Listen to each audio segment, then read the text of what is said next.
Assalamualaikum warahmatullahi wabarakatuh. Saudaraku yang beriman dan dirahmati Allah. Kurang lebih setahun lamanya lembaga penyiaran yang lebih dikenal dengan sebutan BBC pernah mengirim jurnalisnya untuk mencari tahu bagaimana pola hidup penganut Syiah di negara Irak. Hasilnya pun memang sungguh mengejutkan. Satu di antara temuannya, ajaran kawin kontrak yang sudah melekat pada mereka ternyata semakin menyimpang. Lantaran imam atau ulama Syiah menggunakan dalih kawin kontrak untuk melacurkan gadis-gadis muda. Tak hanya itu, di sepanjang video kami akan menyuguhkan kalian beberapa fakta terbaru yang dilakukan oleh imam besar Syiah. Tetap tonton terus video ini hingga akhir agar tidak sesat. Laporan investigasi jurnalis BBC News Arabic di negara Irak diterbitkan untuk pertama kalinya pada Oktober tahun 2019 silam saat pertama kali berada di negara dengan mayoritas penduduknya menganut aliran Syiah. Jurnalis BBCL langsung melakukan investigasi rahasia ke sejumlah kantor urusan pernikahan yang sebagian besar dikelola oleh imam-imam besar mereka. Mencengangkannya, tak lama setelah jurnalis BBC tiba di kantor tersebut, mereka tiba-tiba ditawarkan jasa kawin kontrak untuk waktu yang sangat singkat hanya untuk digunakan berhubungan seks. Lebih tak masuk akalnya lagi, tawaran itu mereka lakukan sambil memperlihatkan pasukan perempuan yang usianya masih tergolong anak-anak di bawah umur. Setelah ditelusuri, jurnalis BBC menemukan bahwa sejumlah ulama atau imam besar Syiah di Irak tahu banknya, seperti Germo yang memanfaatkan kondisi perekonomian seorang anak yang memang berada dalam garis kemiskinan. Buktinya, 10 dari ulama Syiah di Kazamiyah Baghdad, 8 diantaranya mengatakan jika mereka bisa mengawinkan pasangan secara kontrak, dan sisanya mengatakan bisa mengawinkan seorang pria dengan anak perempuan berusia 12 atau 13 tahun. Tak berhenti sampai di situ, Sayyid Rad, seorang ulama Syiah di Baghdad, bercerita secara belak-belakan kepada jurnalis BBC yang sedang menyamar. Menurut Radho, hukum syariat tak mengatur batasan waktu kawin kontrak. Seorang pria bisa menikahi sebanyak mungkin perempuan sesuai keinginannya. Seorang pria juga bisa menikahi seorang gadis selama setengah jam, lalu menikahi perempuan lainnya. Parahnya lagi, ketika jurnalis BBC menanyakan perihal kawin kontrak dengan seorang gadis di bawah umur, Rad menjawab, untuk gadis di bawah umur Anda bisa melakukannya dengan berbaring bersamanya, menyentuh tubuhnya, buah dadanya, melakukan anal, tapi jangan sampai menghilangkan keperawanannya. Mirisnya, selain mudahnya melakukan kawin kontrak, ada satu keanehan lagi yang ditemukan oleh jurnalis BBC. Keadaan itu terungkap tatkala jurnalis BBC berpura-pura di hadapan Sayyid Rad akan menikahi seorang anak perempuan berusia 13 tahun, yang sengaja disiapkan untuk membongkar penyimpangan ulama Syiah di Irak. Tak disangka-sangka, ketika sang jurnalis ingin mempertemukan Sayyid Rad dengan mempelai wanita, ia ternyata menolak dengan alasan bisa dinikahkan melalui telepon. Karena berpura-pura, sang jurnalis pun menyetujui permintaan Rad untuk menikahkan via telepon.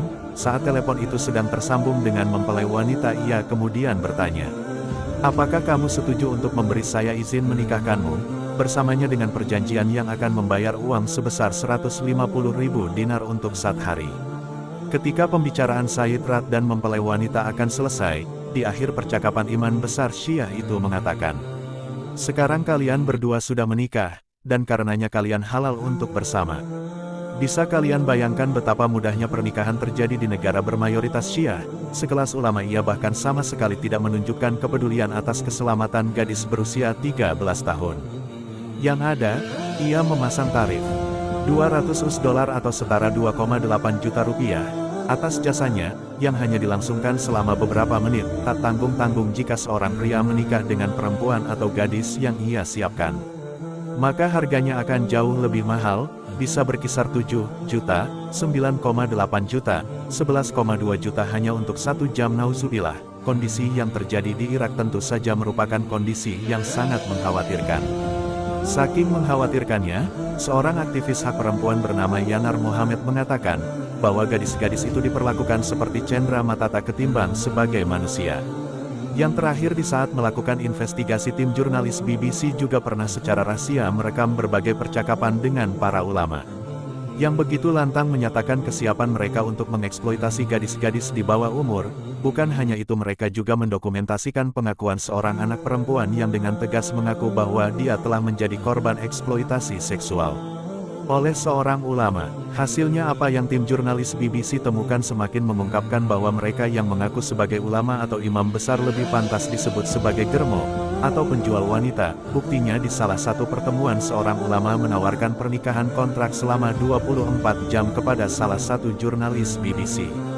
Akan tetapi sang jurnalis menolak dengan tegas. Ironisnya bukannya menerima penolakan tersebut, si ulama ini justru menawarkan perempuan yang lebih mudah. Kesesatan ulama Syiah dengan dalih kawin kontrak di negara Irak memang sudah tak bisa tertolong lagi.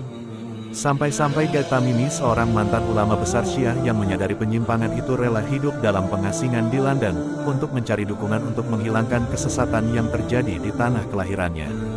Ghaid Tamimi secara tegas mengutuk ulama-ulama yang menggunakan praktik pernikahan kontrak sebagai cara untuk memperkaya diri dan mengeksploitasi perempuan atau gadis-gadis di bawah umur. Terlebih lagi perlawan dan Ghaid Tamimi terbilang sangat sulit, dikarenakan sejumlah pemimpin agama dalam komunitas Syiah Irak telah menetapkan secara sepihak bahwa hukum Islam mengizinkan praktik seksual dengan anak-anak. Mendengar besarnya penyimpangan yang sedang terjadi di Irak, pasti ada di antara kalian yang semakin membenci orang-orang yang menganut aliran Syiah. Menariknya, jurnalis BBC pernah mencari tahu secara diam-diam mengapa nikah kontrak dengan gadis di bawah umur bisa menjamur di negara Irak. Ternyata setelah ditelusuri, 2 dari 3 ulama yang berhasil direkam mengaku bahwa mereka merupakan ulama Syiah, sekaligus pengikut aliran Syiah Ayatullah Sistani.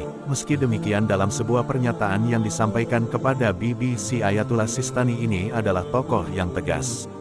Menyatakan jika praktik-praktik yang Anda laporkan ini benar-benar terjadi, maka kami akan menghukumnya dengan berat. Pernikahan kontrak tidak diizinkan untuk digunakan sebagai alat perdagangan seks yang merendahkan martabat dan hak-hak perempuan. Selain itu, juru bicara pemerintah Irak juga memberikan tanggapannya kepada BBC News Arabic, bahwa jika ada perempuan yang tidak melaporkan tindakan para ulama ini kepada pihak berwajib, maka akan sulit bagi pemerintah untuk mengambil tindakan. Entah apa yang terjadi pada umat muslim di negara Irak. Di satu sisi mereka tak tahu, bahkan tak mengaku jika praktik prostitusi berdalih kawin kontrak sedang terjadi.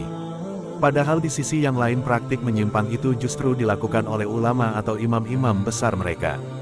Tak bisa dipungkiri sesesat-sesatnya konsep kawin kontrak yang dilakukan oleh sebagian penganut Syiah di Irak. Kita tetap tak bisa memukul rata jika semua yang memilih aliran tersebut adalah sesat. Pasalnya, menurut Habib Al-Jufri, Syiah tak bisa dikatakan sesat atau kafir selama mereka tidak menghujat Ummul Mukminin yaitu Aisyah, tak mencaci serta mengakui semua Khalifah Ar-Rasyidin, dan mereka tak mengatakan bahwa ayat-ayat dalam Al-Quran tidak lengkap.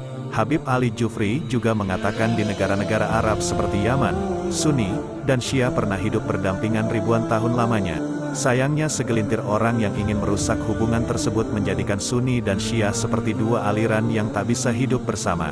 Saudaraku yang beriman, bagaimana pendapat kalian setelah menyimak video ini?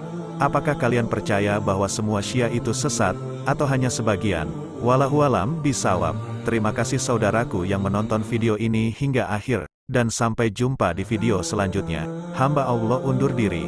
Wassalamualaikum warahmatullahi wabarakatuh.